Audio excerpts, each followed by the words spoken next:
Here we are, happy to present another video. This one, we're going to go over the best tournaments to play if you're just starting out on Ignition, got, limited bankroll, just withdrew $50. You want to play some tournaments? These are the best ones right here.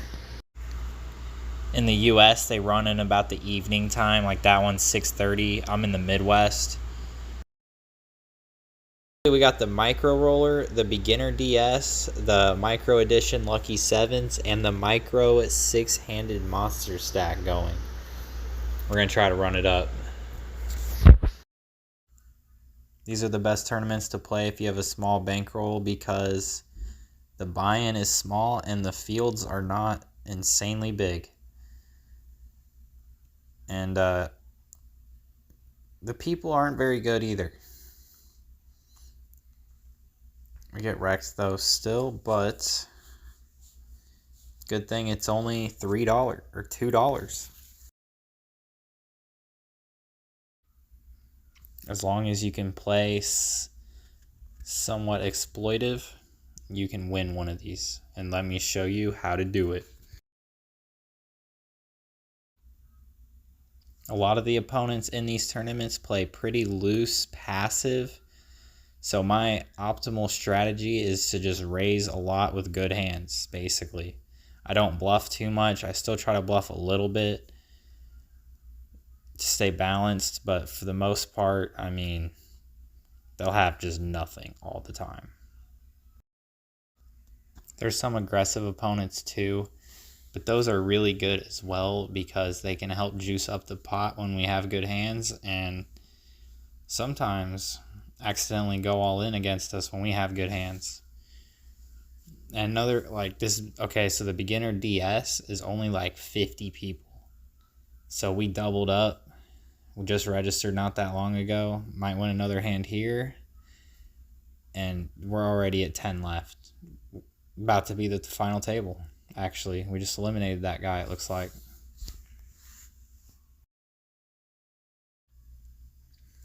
It not only being a small buy-in, but it also being a small field can really help if you have a smaller bankroll because we only had to triple up our stack and we're at the final table, just like that.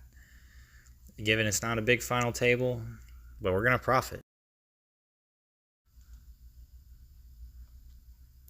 We got pocket tens. We're going to try to raise it up. It's a good flop.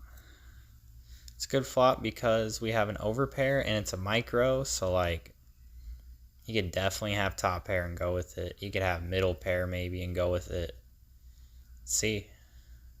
Ooh, open under. That one was a little scary though. Don't like to see that. Then ace deuce. So that one looked not the best, but the one thing with the Lucky Sevens is that one is more of a turbo. So once you get down to like 4 bigs, you kind of have to go all in with any ace. But you can get called by king high or an equally good ace high and win the pot sometimes. To win these though, you still have to be somewhat competent, and that's what I'm here for. So the king 10 suited pretty early position is close. You don't have to raise that. Also, I did win some basic double ups in the Micro Roller. We bet the king flop, obviously, and turn a flush draw, and we also have aces now. We're going to have to hope that something goes our way on one of these. Probably go our way here. I did the lead out all in just to make sure I got paid.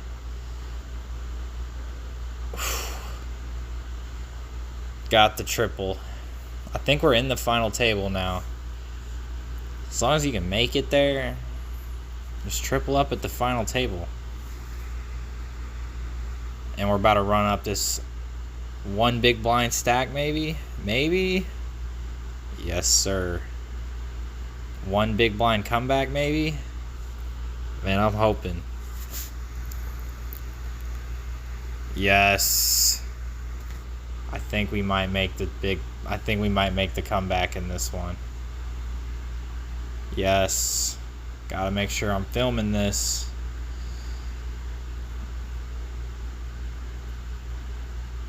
Yeah, I mean, he has to go with it. This guy almost does too. Shit. Let's go. Nice hit. Had him dead on the turn. That's always a great feeling. We might come back. Alright, we're going all in with this.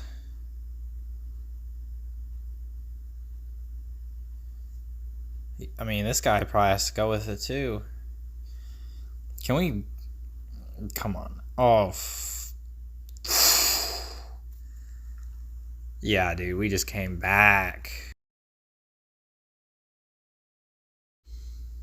Yeah, skill can't really do much for you there.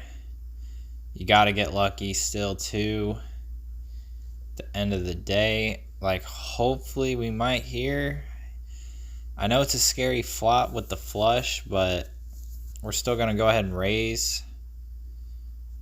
Yes, I was hoping he had that. Basically, against a chip leader, you can get it in with a lot of ace. You can get it in against a lot of ace-X, because this is the beginner. And like I was saying earlier, you can bet big with your good hands because they will call you down. They want to see if their hand is the best. Like this guy right now, he is really interested.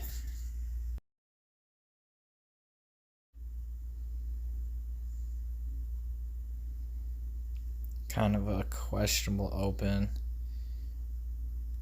This chip leader is going to call in the small blind. That's a sign that someone is not good. You do not usually want to have a calling range on the small blind.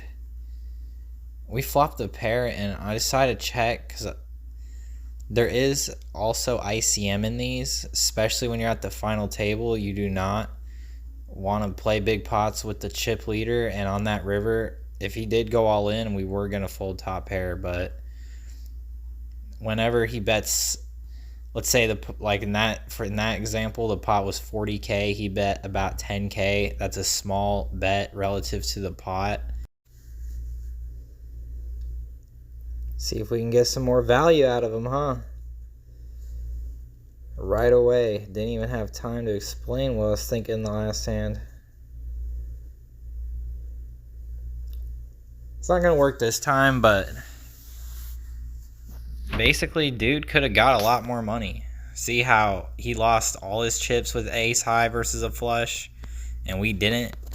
Because we played it safe versus the big stack, which is a big thing you want to do in these. If the guy covers you and you're a decent stack still, you don't really want to play against him. With that being said, you still sometimes have to. And this brings me to my next little lesson, is basically ICM pressure. So that was a good spot for me to go all in, not just because I had a good hand, but because we are nearing the money bubble. And it's going to be a lot harder for people to call when I go all in, because you got to think in their shoes. They're in the same position. They don't want to lose their chips either. They want to make the money. So it's a good spot to put them to the test. Here's another great example of ICM pressure. Not only did someone raise, but someone also called, which makes it even better. And it's at the final table. Just like I was thinking earlier against the big stack, now that I'm the big stack, I know that these players do not want to play hands against me. Woo! Gotta bet that. I didn't bet as big because 6, 7, 8, 9 boards like that, you don't want to bet as big. Yeah, I'm trying. Oh, not gonna make the comeback, but we still made the money. It's only an extra $1.80, but what matters is we had a chance at winning hundreds.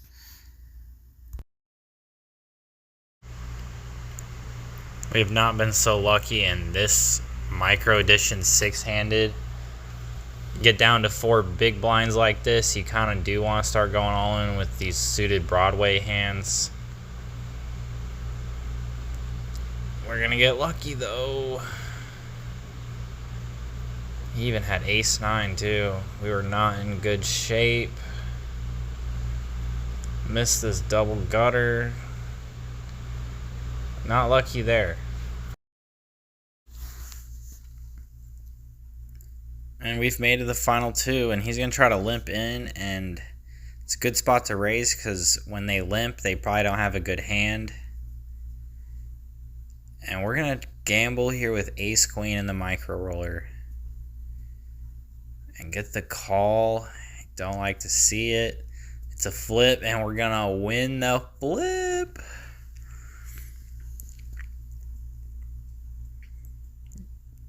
Also raising the queen jack suited. It's even better than jack 10 suited, so that's terrifying. That's terrifying. But we're going to gamble. And somehow he has jack 6. So now we know this guy's just playing absolute trash. I don't know why.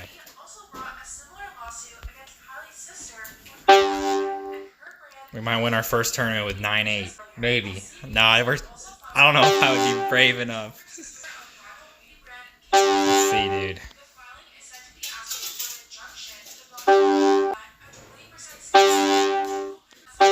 This is such a tough spot.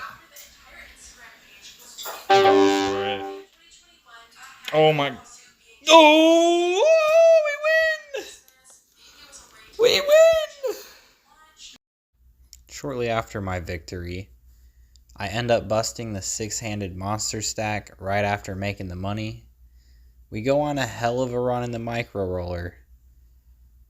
We get the pocket 10s, 10 jack, and yeah.